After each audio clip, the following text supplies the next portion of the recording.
Hello there, Brent Mayer, President, Harris County Criminal Lawyers Association, welcoming you to another episode, a long-awaited episode of our HCCLA Reasonable Doubt.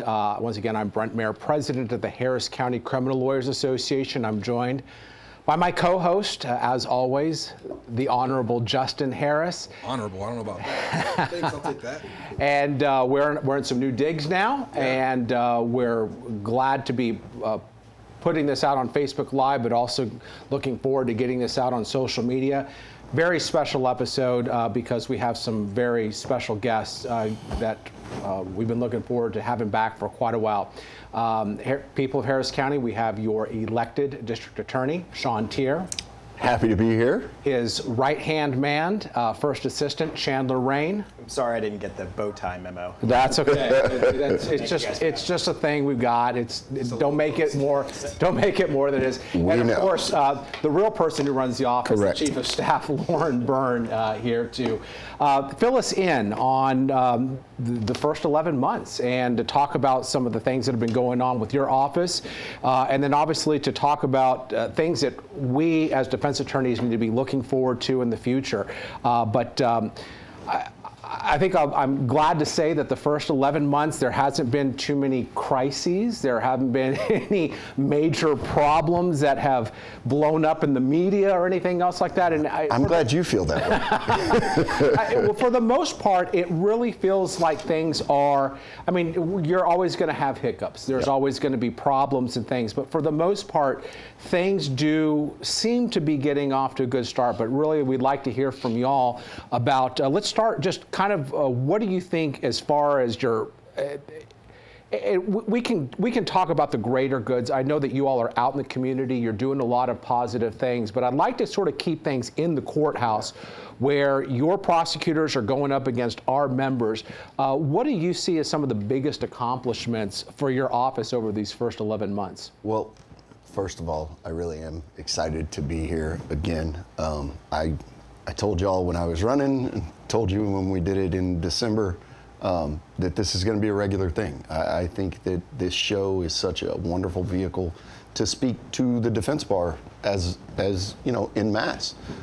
So I plan to all of us be regulars here so that we can answer questions in a bigger way. Sorry to cut you off, but you came on during the election before November last year, and then you came on after you won before you were sworn in December. So this is your third time in about a year. Yep. Is that about right? I think that's right. And it's that makes you like most frequent on the show other than Brent and me. Thanks for that. Jacket? yeah. At some point, I want like a pin or frequent visitor. Like 5. What is they do on SNL? Yeah, the jacket. Oh, they have a jacket. Yeah. I mean, we don't even have jackets. We gotta get with that. Five-timers you get a bow tie. Club. We'll get you a bow tie. There you go. guys, I may just hang it up. But no, I think exactly what you said about keeping it in the courthouse is one of the things that I am the most proud of that we've done. We are out in the public and communicating to the public, but we have really been intentional about staying in the building and really empowering and taking care of the people that work with us every day. I'm about to try my second case. Chandler's tried a case this year. In the last month, I've worked a docket. LB works a docket a week almost. Chandler's work dockets.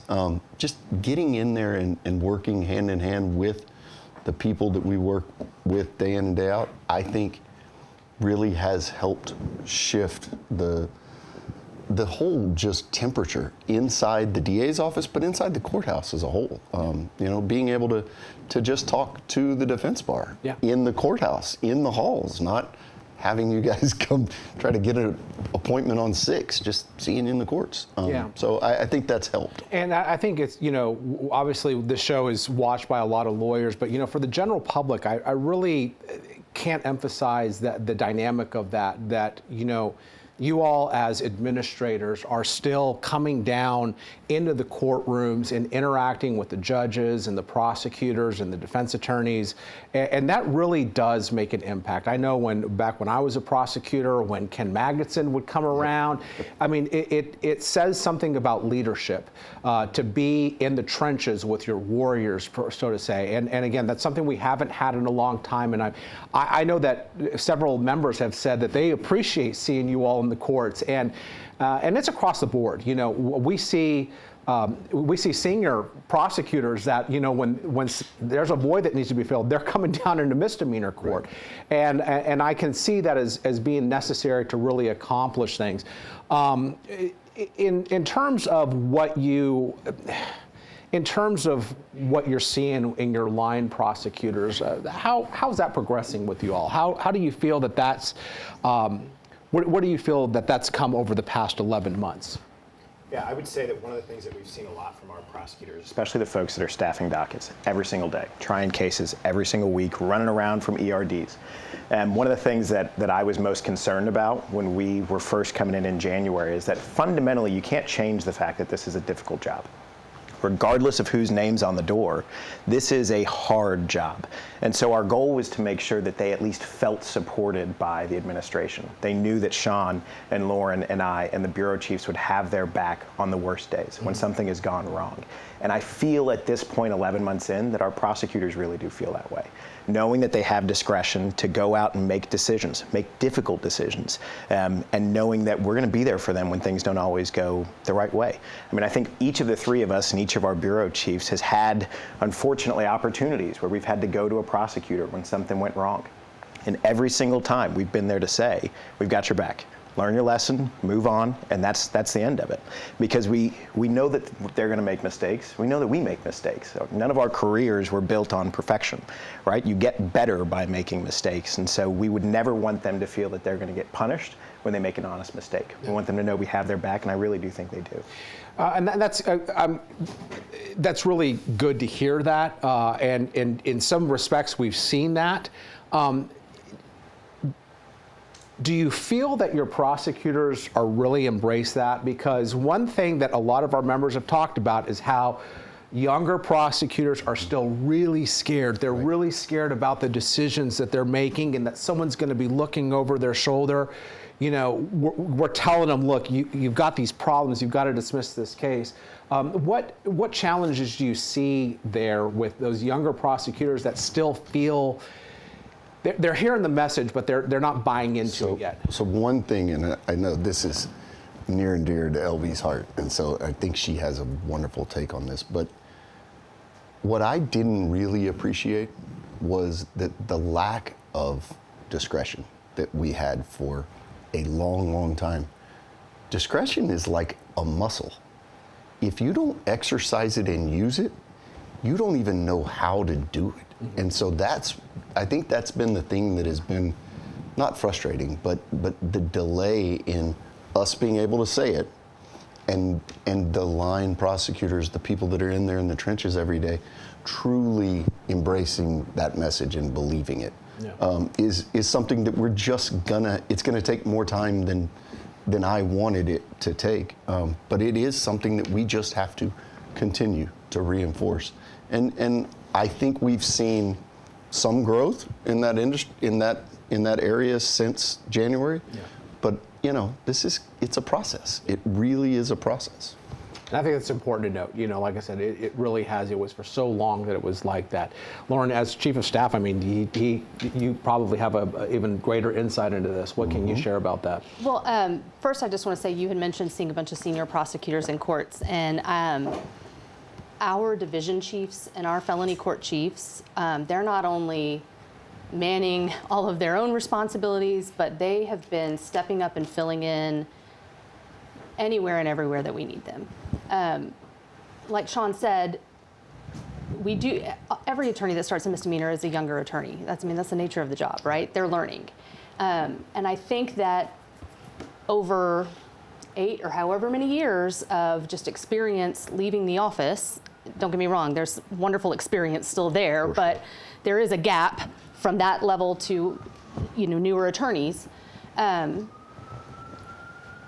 when you're not able to use discretion and when you're moving up so fast, you're not learning, you're not maybe making the honest mistake that teaches you the lesson, what to look for in the next case. And so we have very intentionally made the decision to keep prosecutors in misdemeanor, keep them there as long as we can. We're running some courts with holes, we're rotating those holes, and that is an intentional decision to let these prosecutors make decisions where they're learning lessons, hopefully. They're getting to try a case, they're getting to do some of those things in misdemeanor where they maybe hadn't been doing that in recent years before going to felony. Yeah. And it's our senior prosecutors that have really stepped up and filled in to allow that to happen. And I like how you all have, you put some great prosecutors over those misdemeanors. I mean, back in our days, we had great prosecutors like now Judge Denise Bradley and Lynn McClellan and Mark Brown. And now, you've got Cameron, you've got Bernadette, you've got Tiana, you've got some great prosecutors. Still, a common thing that I hear from our members and even from judges is the lack of knowledge, the lack of understanding that this is what the rules of evidence require, this is what the Code of Criminal Procedure requires.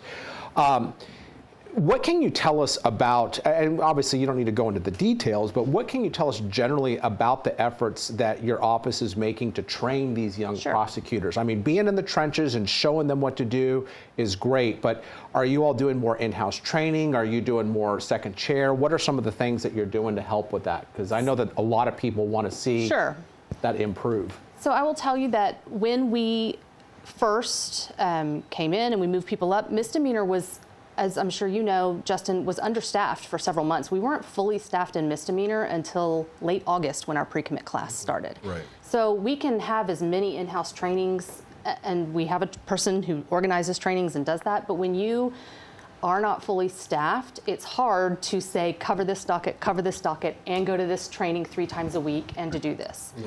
When we made the decision over, I want to say the summer or late spring, where, hey, we're stopping the movement. We're stopping just promoting up. We need people to sit, to have time to be fully staffed, to have time to do the training, to have time to be supervised by a felony 2, Cameron Callaghan, Tiana, actually spend time there. I think you will see results from that. You will see more results from that. But again, we're doing the training and we're finding ways to do it, but really, and I've talked to judges lately in misdemeanor who said we are actually now starting to see it feels more stable down there because we're not doing moves. We're not having the constant movement there that we were having. So I'm hopeful that you will see even more results in that regard because we're going to keep them down there longer. We're not going to move them as much. We're going to make sure they are fully staffed. You hold me in check on this one, but the lack of movement also is very helpful for us. Oh, absolutely. We get a case, we get a prosecutor to start doing some work on it, and they're becoming more familiar with the case, and they're sharing things with us. And when it comes time to make decisions about, are we going to plead this case, are we going to dismiss it, are we going to go to trial, it helps to have that familiarity and knowledge with the case, and I think that's great. I really think that really is a good step in the right direction. There's going to be some sacrifices, though, right? In the afternoon, they're not there to do. If you can train them in the afternoon, but when are they going to get there to do stuff? It's hard. And it's not just the defense bar that it helps. It is the defense bar, and it is our ability to move cases by keeping continuity in the courts. Well, I can't imagine as a victim to a crime. So you're it going is to probably go there. Also, the phone rings and you need to talk to the prosecutor on the case that you care a lot about where you were hurt, and it's a different prosecutor. That's got to be hard for y'all. And when you think about what they go through, it is exactly in the same vein as what defense attorneys go through, having to re-explain to every new prosecutor that has the case. The victims have to relive that trauma when they're talking to their prosecutor for the first time. So it just, overall, the continuity inside a court and with the cases matters. But historically, and it's not just the last administration, forever, the way that Felony Trial Bureau drove the train. When there was a hole in Felony Trial Bureau, it didn't matter if someone was ready or not. You promoted and you moved somebody in there. Right. this is really dealing with some short-term pain as an organization because we're so committed to having really trained up misdemeanor prosecutors. We've moved felony twos down. There's one on every floor now to add a kind of another layer of experience down there. And we're running 10 holes, significant holes in felony because we're not ready to effectively sacrifice these younger prosecutors without having the real base of knowledge that we think they need and that everyone thinks they need. You know, I mean, you can't, I don't think it's fair to the people of Harris County. It's not fair to those young lawyers to ask them to have the first time they've introduced a picture be on an aggravated assault or something like that. So, you know, learn your predicate when you're down there doing no test, no accidents. And to Sean's point, one of the other ways that we're trying to provide stability for not just our prosecutors, but also the victims that we serve is with our support staff. So it's one of those things that you all don't see in court because you're dealing with the prosecutor, right? But we're focusing on recruiting and training paralegals and admins and investigators and keeping them in the same assignments for longer. I can vouch You for can that. vouch for that. I can vouch for that. She knows why, because last week they had your victim assistance division or whatever y'all call it. I mean, they were down there on the 7th floor having a good holiday lunch, and it was great. I saw that and I was like, okay, well, here's some consistency. Right. Here's here's a team building effort to get everyone on board. So yeah, that's. Well, you remember when we were in misdemeanor, and you were a misdemeanor chief at that point when I was a misdemeanor prosecutor, but it was our admins who they knew every case in the court. That was the consistent figure. And so we want to make sure that we have that support too, because I learned just as much from Dee as I did from any. A quick hi to Dee and Barbara and all the rest of the people that taught us how to be lawyers. I'll make sure that the video gets sent. So that's good. Support staff makes the world go round. Correct. So the holes that you were talking about leaving, those are in felony court. So y'all are letting them just filling those kind of voids. spread throughout. But yes, definitely Felony Trial Bureau has some too, and we've had to strategically pick which courts it makes sense. We've looked at caseloads, like what is the felony 2 caseload in this court versus this court? Well, we can put 2 3s in this court, and that's okay because most of the felony 2 cases are handled by specialty divisions versus a different court where that would not work. So are y'all, and you mentioned you're hearing good feedback from some of the misdemeanor judges. Are you going to the judges and saying, you know, I don't know that you need to, but I'm talking about bridge building and things like that. Are you going to them saying we might have your court a little bit less staffed than the court next door because of this and this? Or are y'all just doing it and you're getting the good feedback from the judges? So the particular comments I'm talking about, I was in a meeting with some of the judges talking about a variety of things. It wasn't specifically about that. But I know that Tiana, Bernadette, Cameron, Cheryl Chappelle's down in misdemeanor a lot too, and her DWI, PTI stuff. We're checking in. It may not be like formal meetings and stuff like that. If they want to set a formal meeting, we're going to be there. Happy to. Here's where I'm kind of going with this is, it sounds like y'all have come up with what you think is a way to kind of shift the culture of not just the previous 8 years, but even maybe before that even. Do you have a way to, beyond just getting some feedback from judges in meetings, do you have a way to quantify and I don't know if there is a way, but is there a way to like look at case numbers and resolutions to cases and trial numbers and to see if this, I don't know, for lack of a better term, this experiment that y'all are kind of going down, if it has quantifiable results? So what I can say from the numbers that we've looked at this year, and we don't have a full year yet to see, the clearance rates overall throughout the courthouse have, I think the total average is at least 114% for the whole courthouse. Every misdemeanor court is over 100%, which has not always been the case. Explain clearance rates. So if you look at just very plainly, the number of cases coming in versus the number of cases that are disposed in any manner, dismissal, trial, plea, anything in between. Ideally, you would want to be at least at 100% because otherwise you're adding, one going if you're coming in with new things, you need to take some things off your plate. Right. And 100% means one comes in, one goes out. That's right. Okay. Yes. All right. Stagnant. Go ahead. I get So you're saying they're over that, more are going out than coming in? Yes. Okay. All right. Overall, through the courthouse, trial numbers this year are up. I think we all feel that. The judiciary has been going to trial back to back to back. I know the defense bar is hustling in those hallways just as much as our prosecutors are. So trial numbers certainly are a part of it. But I mean, if you look at the overall dispositions, even if it doesn't feel like it in a particular case that you may be handling, misdemeanor and felony combined, we're at over 114% so far for the year. Okay.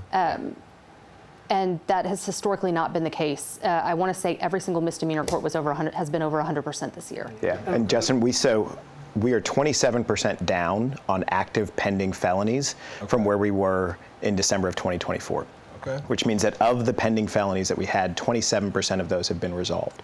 It's a huge decrease in the number of cases that are active, and that decrease has continued since the summer when we decided to staff felony a little bit differently so we could focus on training.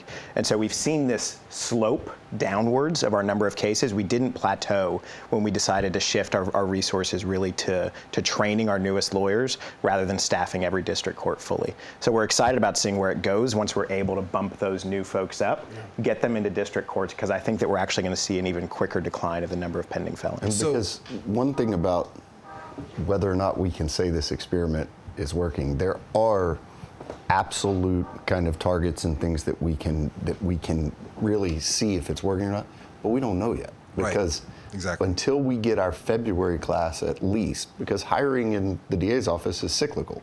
We have either the February bar or the July bar, and so that's going to kind of be our jumping off point to then have a group coming in where we can move some of these younger prosecutors up into felony and start filling those holes. So hang on one second. Yeah, go ahead. Clearance rate can be affected by both the cases leaving the court and then the cases coming into the court. Yes. Correct. And you were kind of talking about, it sounds like that 27% is sort of like not counting new cases coming in, just the old dead weight, right? So let's say we had, and we didn't, but let's say just for math purpose, if we had 100,000 pending felonies in December of 2024, we have 83,000 pending felonies now. Gotcha. That was closer to 30, and then we're down to like 23. Okay, so some of those 27,000 that are less are new cases that came in, That's exactly and also right. some of the older ones. That's too. exactly right. So to that end, clearance rate can be affected by intake too. Have y'all made? We feel like we've sort of seen some kind of unspoken things that have happened, like cases sort of slowed down, different types of cases, or is that our imagination, or have y'all like had your finger on the levers in intake? So what we did was exactly what we talked about in December and what I talked about before. We went back to having experienced everyday prosecutors down there at all shifts. We brought Denise Nichols down there, one of our most experienced trial lawyers, as the bureau chief down there. And now we're not hiring off the street somebody that needs a job to answer phones midnight to 8 like it's a call center. We have prosecutors doing it. And you're seeing them do two things, I think, really well. We are advising law enforcement on the scene. You don't have it yet, here's what you need to get it, so that when you see a case filed, it's like, oh, that's a good case. And being what intake was always, which is the first gatekeeper to bad arrests. Because for 8 years, it was a rubber stamp. It was just, come on in. I will say, though, you have to remember we have like 7.5 years of where we did not have prosecutors rotating and working intake. Right. So it's not an overnight change. I'm glad you're seeing some change, but as Sean mentioned earlier, and what we have, I think, painfully learned, I think the whole office wants to go do good work and go in the right direction. Even when we're all on the same page, change takes time. Yeah. And if you've never worked intake before, there's a learning curve. So I still we're don't working know on how to those work things. e-charge. But I'll tell We're you, working on those things. so I have been really impressed with the prosecutors who have volunteered to go work intakes, especially our overnight shifts, because it was just a part of the culture of the DA's office when we all started. You knew you were going to be there, and from midnight to 8, and then grab your stuff, and then go read PC in front of Judge Velasquez, right? That was just part of the culture. And that wasn't the part of the culture when they started. It's not what they signed up for, but they've buckled up, and they've gone and they've worked these dockets, and it's been really, really impressive to see. I remember I spent more time with my head in the code book at intake. Exactly. Oh, yeah. Right. where you You learn learn the elements. Learning the law and learning the elements. Yeah. So yeah, that's great. So this is a good segue because obviously, there's a great effort being made on the intake side of it, but I want to go back to sort of the outtake side and how these cases resolve in terms of trials. Right. You know, one of the complaints, I'm not going to say it's a complaint, it's more of just, I think, of an observation. Every case is different, but there's this idea that prosecutors are not properly evaluating their cases. There's also this idea that we're waiting until something before we do something. That's the key. The disclosures have been one of the things that have been talked about. Any sort of law enforcement disclosure, a lot of members have been, they're not being told, we don't know what triggers that. It's usually we bring it to someone's attention and then a notice goes out. And it's some of this proactive stuff that can be done that is, I don't know, the membership is not seeing it, and granted, these are young and experienced prosecutors that don't know how to fully evaluate that, but do you all see that as an issue, and what efforts are you making to kind of deal with how the cases are ultimately going to get resolved? I think every issue is an opportunity for them to learn. I mean, you give me a DWI now, I'm going to be able to evaluate it much more quickly and much more thoroughly than I would have 10 years ago, right? When Justin and I were fighting in Court 11 over whatever DWI we were fighting over. And so it just takes time to learn these things. Yeah. The other thing that's really different than when we were trying DWIs 10, 15 years ago was they have so much more discovery on these cases. Right. There's a lot for them to go through and evaluate. When I would get a blood DWI, I'd almost disregard the blood. I knew it wasn't coming in. This is basically just a no test, no accident with a couple SFSTs and 30 minutes worth of video on a DVD, right? VHS for Sean, and what was it for you? We got it. No, Betamax. But there's a lot for them to go through, and I think that what we have seen is when things have slowed down, they're trying to learn still. They're not accepting the wall that they're hitting, they're learning. You have staff, I mean, you have paralegal and support staff to help gather up certain things, but again, what about, is there anything else that you all are doing to help the prosecutors, again, identify those issues that say that, look, we don't need to waste the taxpayers' money trying this case. Again, that's the big complaint, is that, and you're not just hearing it from the memberships, like I'm hearing stories of jurors afterwards saying, why are we doing this? Why are you bringing us down here for that? So again, I'm sure you recognize that, but is there anything else that you all think that you can do to really kind of push through that and start making some progress there? It goes, in my mind, to a lot of what Chandler just talked about in having the experience, but the way that we have the office now, I think, on a trajectory with not just the prosecutors but the support staff. We've got Jessica Salinas now in a position which is strictly to support all of our support staff, get kind of across the board training, really take the child abuse paralegal model and get it into the trial bureau to really help the prosecutors take some of the just ministerial duties off of their plate so they have more time to assess these cases, because that's really going to be the only time that we get to, I think, a good ability to, in a really set time frame, evaluate the cases. Because right now they're so inundated that the first time you're going to eval a case, like they're setting cases for trial just because they're not ready to deal with it. Yeah. And then they evaluate, Well, and it's like, this is terrible, and then it's nollied. And so we've got to get past that, but I know it's a pet peeve, the trial day dismissals. It's a but pet peeve of mine. I just want to point out, I get it, and I think it's something to watch. But we were not fully staffed in misdemeanor until August 26th. Right. You're seeing cases that were set for trial during that time frame being reached, like in the past 2 months and now. Some courts. Right. Some courts, that'll be next month. Right. Yeah. So just bear in mind, it's not like these prosecutors have had this case since January or they're the ones that set it for trial. They're walking in August 28th as a pre-commit, not even a licensed attorney. They got licensed the beginning of November with a rash of cases that were set when the court is completely understaffed and you have people rotating in, helping in, and filling out for the day. You know how that works. It's great to have help, but they're not married. They've got their own caseload in their own office. Yeah. So I would just ask for a little patience in that, because we watch it, we see it, we know, but I cannot get upset with these prosecutors who are busting their ass and just got fully staffed. And one of the things that we did, Brent, not too long ago was shift the deputy chief model in misdemeanor and multiplied it by 4. Right. And so instead of 1 felony, 2 for all 16 courts and all the prosecutors that work there, each floor now in misdemeanor has a felony 2 there as a resource for the prosecutors. Yeah. They're currently housed in one of the courts, almost playing the chief role, but they're also a level of experience for the other prosecutors on that floor to go straight to. You don't have to find your division chief, you don't have to find your bureau chief. You can go straight to Court 7 and go talk to the deputy chief who's in there. And you've got a sounding board who has a lot more experience.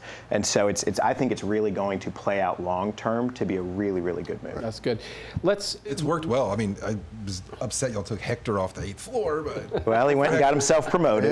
totally congratulations. And you put somebody else good in there too, so it's just, I got to start over. Well, definitely. Look, there's lots of things that have to be done, and you all are clearly taking the steps to do things. But you're right. I think we all have to recognize it's going to take some time. Let's talk a little bit about, you have your audience, you have the parties that you're catering to. Let's talk a little bit about the judges. I mean, we've touched on you're going and you're talking to the judges and you're letting them know what's going on. Overall, how do you feel that your relationship has been like working with the judiciary compared to how it was maybe in the past when Kim Ogg was in charge? What can you tell us differently about your all's relationships and interactions with the judiciary? When you're talking about the relationship of the DA's office with the judiciary, I say this about a few things, but the bar was pretty low. Sure. So it is definitely, at least from our perspective, better. We try and strive to have an open line of communication with the entire judiciary.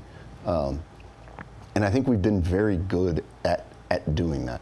And it sounds like you're getting some good feedback from some of the judges. No, I think so. In a lot of different areas. Okay. And we're very receptive to their feedback. I think my biggest change and desire in my relationship, in our relationship with the judiciary is we're not going to agree all the time. There are going to be motions, there are going to be appeals from our side that quite frankly are not, beneficial to the judiciary. But what we are going to do differently, and what we have, is just a professional legal practice. We're not going to the media. We're not attacking the judiciary. Our judges are working, as LB said, their asses off. Yeah. I think we're in a wonderful position with all of our judiciary.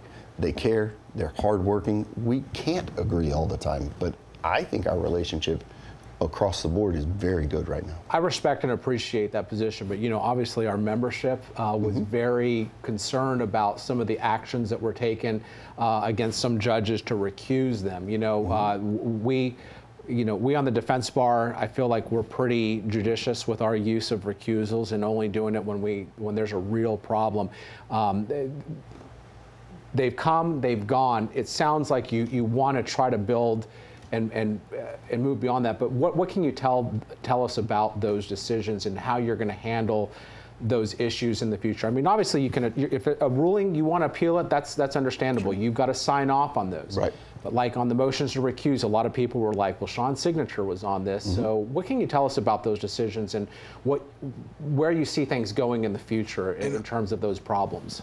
Just to add to that question, if you can, the timing, especially the Judge Morris recusal, there's a lot of people on the defense side, and I think even I heard some things in the media about how the timing seemed a little suspicious. And I know Josh Reese was running that one, but your signature was on the recusal for Judge Morris. So while you're talking about the decisions on that, timing of any of that and how the timing it plays into the decision would like to hear about. In the vein of I am not going to speak about our judiciary negatively, or I'll positively speak about them all the time.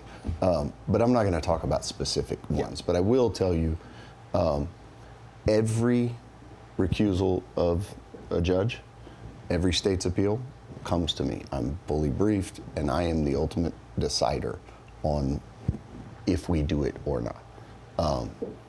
I think our post-conviction bureau and our general counsel are brilliant people. And so they walk me through a lot of the facts, kind of where they think we should go, and I say yay or nay. So it is unquestionably on me every time. I mean, here's So hold on. Here's the problem with this, Sean, is, as defense attorneys, it's funny, I filed motions to recuse and then I end up getting what I want, and I have great relationships with the judge, but I'm only dealing with that judge maybe on 1 or 2 cases every couple of years. I seem to feel that back when I was in the DA's office, that something like that was just, you take your licks and you move on. But to do that, I mean, you're crossing a line by saying, Judge, I don't think you can be fair and impartial when your prosecutors have got to go into that same court every single day. So, I mean, I appreciate that you're going to review those things, but are you going to be, again, more judicious in these and only do it when it's extremely necessary? Or Absolutely. What do you... I don't think we've done it. I think there's been 2. Yeah. Out of all the cases filed this year. We file 100,000 cases a And they year. were both denied, right? One was One was granted. One was granted, One was yeah. denied. And without getting into the specifics of all of them, I understand sometimes when you're filing a motion to recuse, it's not that you think the judge did anything wrong. They may have been put in a position that they were subjected to information that clouds or makes them unable to be impartial through no fault of their own. It's not like you're a bad person and you did something wrong and this is why we need to do this. But I think in one of them, the motion kind of implied that. Yeah. It said like the judge has said things that make her not partial, and that's the judge's only job. So I'll just say that at that hearing, our office went on the record and withdrew any other ground other than very specific things that we were moving forward on. And I think that's how we intend to handle things moving forward. Like I said, I just, it's something that's a concern to our membership. I think to our judiciary, they're worried about these things. And I think for the general public to know, we all have to work together to make this work, to make this whole system work. And you all are obviously making some incredible strides and efforts. So just to know that we've got the judiciary on board, which is why I ask, obviously you're getting some positive feedback. I don't know as far as if you're having any problems with any judges. Let's talk about the defense bar for a little bit, just to kind of wrap this thing up. Is there anything that we as a defense bar should be looking forward to over the next 11 months? Things that you would like for us to know, that you would like the public to know, that look, this is how we're going to continue making progress that we're trying to achieve here. And I don't know how much time we have left, but I had one other thing I wanted to get into, but on the realm of like the defense bar in the state, I know that there was like a particular thing that came out back in May that we don't want to talk about on the show, but like what kind of stuff can y'all do? Because I had a lot of people on the defense bar that wanted us to talk to you about those things and other things. So, we had a mixer, I think, 2 weeks ago? I wasn't able to make that. The pickleball tournament was... We didn't have any. That was different. We didn't have any prosecutors come for that. But what other kind of things can y'all do to kind of like mend fences, if there are any that need to be mended, and like show us that we're not the enemy or perceived as the enemy by y'all? Yeah, that is. Look, for me, and anybody that knows me and the way I've practiced my whole career, is that the defense bar is not the enemy. Right. Most of my best friends are now defense attorneys. Well, less now because I've brought Hired them back. Yeah. But it's a level of professionalism that I think in the current days of social media that we're struggling to get back to. But it is something that we preach from at every level of our office, that the defense bar is not the enemy. They are the ones that you will continue to work Sean, with forever. we don't doubt that. We know that the leadership. I'm not talking is about getting the it past, the done. future going but forward. in terms of again, this kind of goes back with the training that we were talking about, getting it to getting them to absorb it, Getting it come down. I think How do we get them to absorb it? I think just like everything else, it takes time. And I think it's all of us need to do better. And we do, and we try. And Brent just as since you've been president, the invitations you've texted our way and you've sent our way, trying to like build that back up has been wonderful. Like we were talking earlier today, and I was like, I learned just as much from some amazing defense attorneys when I was in misdemeanor, just as I did from my chiefs. For sure. But when a young prosecutor makes a mistake, many times it's a true, genuine mistake that we've all made, and when it's instantly on social media that they are unethical and it's misconduct, it's hard when you're learning a skill Right. and you're trying to do a good job and you are like publicly attacked for it. Yeah. And I'm not saying that the culture didn't get that way for valid reasons over many years, okay? I wouldn't defend that culture, though. I agree with you. And so it would be wonderful if we could, there are going to be times where we disagree. There may be times where we don't act like our best selves when we're interacting with each other, and we need to take a step back and cool off and apologize and move on, okay? Because I know none of us are perfect. I've had my moments in the courtroom just like everybody else has. But I think it's for everybody. Yeah. Like we all just need to treat each other like the professionals that we are, because at the end of the day, we are the ones down in this courthouse that see a lot of the misery and horrible things that happen all the time, and we're kind of living that together. Yeah. And we've traditionally always kind of had each other's backs. I mean, we're on the opposite side of things, and we go do our job and we advocate the way we're supposed to, but that doesn't mean we can't be human to each other. And, you think about when we were young prosecutors and the defense bar, we didn't have Twitter, we didn't have Facebook to go out, and we didn't grow up like that. I mean, can you imagine Rayford Carter, God rest his soul, if he had a Twitter? I mean, it would be I actually would love that Twitter to see it. But, when we finished, it's a lot like bullying in school. Sure. Yeah. When you left the school, you went home and you weren't bullied until you got back. Now, both sides keep going, and so I think that needs to be a very intentional conversation, and it has been inside our office, that y'all aren't the enemy, that we are all professional colleagues, and we all have roles to play, and we just need to be adults about it. Well, And professionalism can't be taught. It can only be modeled. Yeah. That's exactly right. It can't be taught. It can only be modeled. Right. I was taught how to interact with members of the defense bar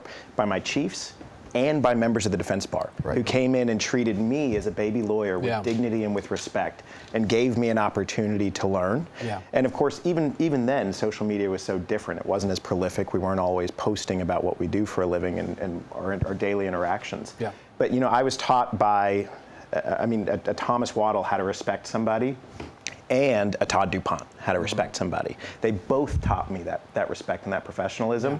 And these aren't just young prosecutors, these are young members of the bar. They're new members of our profession, and I think it is a little bit incumbent on all of us to help them along the way. I want all these new members, the prosecutors, new defense attorneys, to watch this, to listen to this, because this is, like you said, it is a model in professionalism. This is what we want. This is what we're striving to work back towards, because we've lost it. And yes, there's been a lot of outside societal factors that I think have impacted that. But just this familiarity, I think, will help. Getting to know these prosecutors, the prosecutors really getting to know the defense attorneys, it's going to be like your chiefs teaching you how to interact with them. What do we have to look forward, though? Let's talk a little bit about that. What should we be on the lookout for? What do you think where do you want us to be on the lookout? And what are some things that maybe you want for us to help you all in trying to make some dramatic changes down there at the courthouse to get us back to the way things were? I think in the next calendar year, we're gonna have some really exciting things.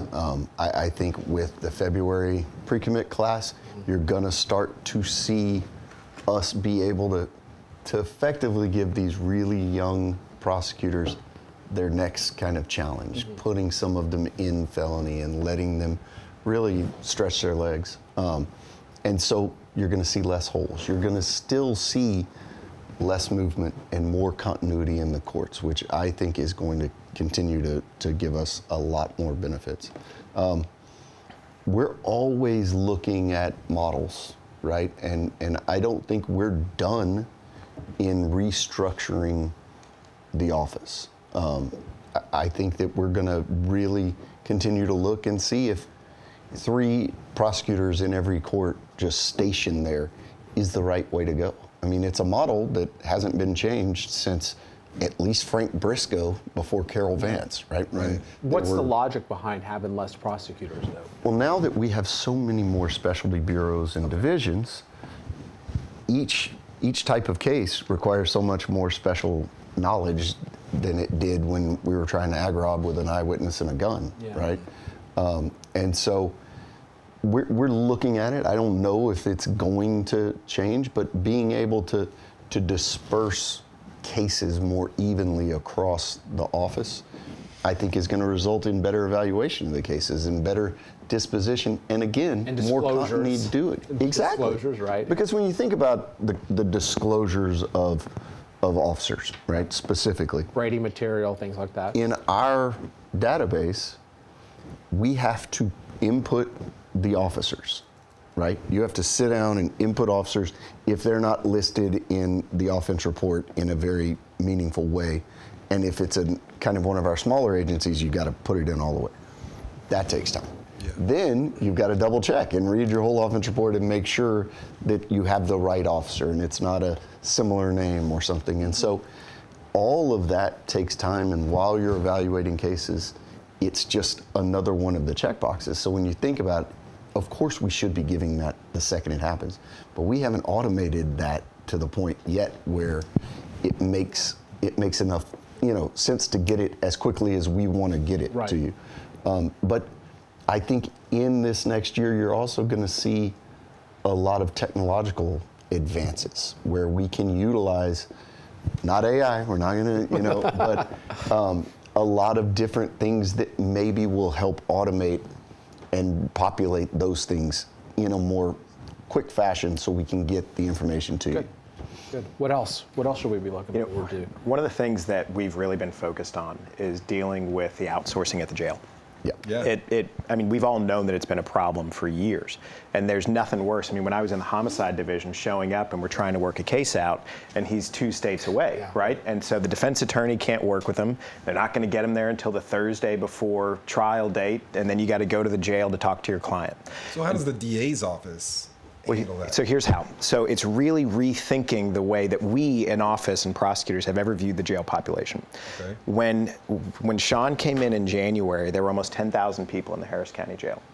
And right now, it's been hovering at about 8,600 for a long time. We had a huge push. We asked our prosecutors, our district court chiefs and our division chiefs especially, to really triage cases and think about them from the perspective of, can I make this decision right now to see that justice is done, or should I kick the can down the road 2 or 3 weeks? And think about the implications of what those 2 or 3 weeks might mean to the jail population, because we want to help out the sheriff's office with the crisis they have while also keeping an eye towards public safety. Okay. And so that huge decrease in the jail population has already helped the county end 1 outsourcing contract. Mm-hmm. And my goal for 2026 is to get them all canceled so that everybody who's housed in the Harris County Jail is actually in the Harris County Jail. Is your understanding that the outsourcing is necessitated by not a lack of beds in the Harris County Jail, but a lack of staffing. staff, Yeah, right? staffing. So we have space for them. It's just that Ed Gonzalez, and you don't have to say if you agree with this or not, is having trouble getting people to take a paycheck and come work for him. I think the sheriff's doing everything that he can to keep Sure. the jail fully Yeah. staffed, and we've it's a actually staffing issue, it's and not a we've beds issue. and we've been helping with that as well, and doing training for COs. Vince Tanzillo and the Jarrells over in civil rights have been working really hard. Yeah. Is that what both of them are? Yeah, they're both I didn't think about that. the Jarrells. The Jarrells. They've been working with the sheriff and his team over at the jail to train DOs, because if you feel scared to go to work, why would you go? Why not go somewhere else? So going and helping train them to feel more comfortable when they go into their office every day has, I think, helped with retention already, and I hope long term really helps him keep some folks over Well, there. and if we can save the county 46, 53, 54. $54 Yeah. million not having to outsource, and Then God maybe the willing, judges they will could get off the pour- defense attorneys back on indigent defense budgets. Imagine what they could pour into the Yeah. system that Yeah. Right. we're spending to outsource. Yeah. What that money could do all around. Okay, so let's talk about that. Yeah. This is great. Like the stuff that you're doing, staff, like upping your support staff, like the Jarrells are helping people out in the sheriff's office. are you getting more money than Kim Ogg got? Like, how are you paying for this? So we, and this is a across the board lift, but we hired and brought in a CFO, a chief financial officer. Really? For the first time in the history of the DA's office. Really? Think about that. We have over $100 million was the budget. Lisa's great, and we've but never had a true CFO, like a master's in finance and knows how to do this. And so she and Chandler really put together a comprehensive budget proposal, right? Huh. And so in the interim, in the supplemental budget season, which was April, we got $7.6 million additionally to fund growth in our domestic violence victim assistance coordinators, to fund our mental health and diversions bureau, to fund a lot of these things that we know are going to help with jail population. Then in the budget, we got to keep this year, we got to keep all of that $7 million, and it was extended. So it turned into a increase of It's 24.6. $24.6 million budget increase for this year. Does that mean you're about $124.6 million budget? Oh no, we're 143. $143 million a year. a year, and 96 or 7% of that is staff, is budget. Sure. Oh, yeah. It's manpower. Yeah, We don't personnel. We don't have anything. Yeah. Right? We You don't just pay have rent, you don't right. have to We pay- just have paychecks. And the way we're using some of those funds, Justin, to help folks on the things that we told Commissioners Court we were going to focus on, is by doing things like opening up our mental health desk at the JPC overnight. It had always stopped at 5 p.m. And so the prosecutor who was staffing it would go home at 5 p.m. Well, how many arrests are happening? Before from 5. right Health between crises 5:01. are either real early in the morning, Exactly. or when they're still there, Yeah. or they're late at night. And so with some of the additional funds they gave us, we said, well, let's do an intake model. Let's pay prosecutors time and a half to go and staff that desk at night. 24 hours a day. Yeah. So it ends at midnight. Okay. Yeah, it ends at midnight Wednesday through Saturday, and then it begins at midnight on Sunday morning into 8 a.m. Sunday morning. And then that prosecutor's just going to work a docket, right? Okay. The first week that they did it, they averaged an additional 15 diversions per day. Per day. And And so calls so that never would have gotten picked up. so when you amortize that out over a full year, what we now got 4 additional days where somebody's being diverted that wasn't, 15 every single day. I mean, it's hundreds and hundreds of people that needed help. They didn't need to go to the jail. And so we're not just helping people that need it, but we're helping the sheriff's office and the jail I population. mean, one thing about diverting those, we can set aside for a minute, it is the right thing to do, it is the humane thing to do. Sure. It's the practical thing to do. But we count jail bed days, right? And so when you have a criminal trespass and they get booked in and they are decompensating right then and lose competency very quickly, we can't do anything with it. Yeah. We can't plead it. We can't do anything. And so a case that we all know would have pled for 3 days credit for 2 and call it a day. It can't. It can't 'Cause go they're not anywhere. competent. And so now you're talking about restoration and all the other things that on a Class B misdemeanor, potentially you're there for a year, Right. right? And it could have been diverted without ever going in. Well, because it should. we need a wrap. But Yeah, this you're is- going to come back, right? Guys, I promise you, I will be back every So, like, 6 March, 8 months, April? whatever y'all want. After your pre-commits come in February? Yeah. Because we wanted to talk about some of the stuff you talked about on the campaign trail, like starting up some of those diversion job training things, which I got some great ideas for you on. And then also, what was the other thing? Oh, I wanted to talk, just yes or no. Do the judges call you and give you grief over your 140, over your budget? No, the judges don't. Judges don't call you about your budget. All right. They don't scream about my budget. Okay. You got that out. Got that out. Look, it's very obvious that They y'all call and scream about other things. Yeah, no, I know. It's a narrow question, Mr. Teare, just about your budget. It's clear you all are obvious. It's obvious to myself, to the defense bar, that you all are making some tremendous strides, some tremendous progress. And they're thinking about it. That's what, these are all thoughtful things that they've done. They're not just, let's throw this thing out. There's no question. At the same time, I think you all recognize that there's still going to be some gripes. There's going to be some concerns that we're going to have. We're going to give you all some patience, but at the same time, we're also going to hold you all to your burden. But Right. we appreciate everything that you all are doing. We appreciate the transparency that you've committed yourself to, and we look forward to seeing what happens in the next several months and having you back onto the show. For myself, for Justin Harris, and on behalf of the Harris County Criminal Lawyers Association, thank you all so much for joining us for another episode of Reasonable Doubt. Thanks for having us.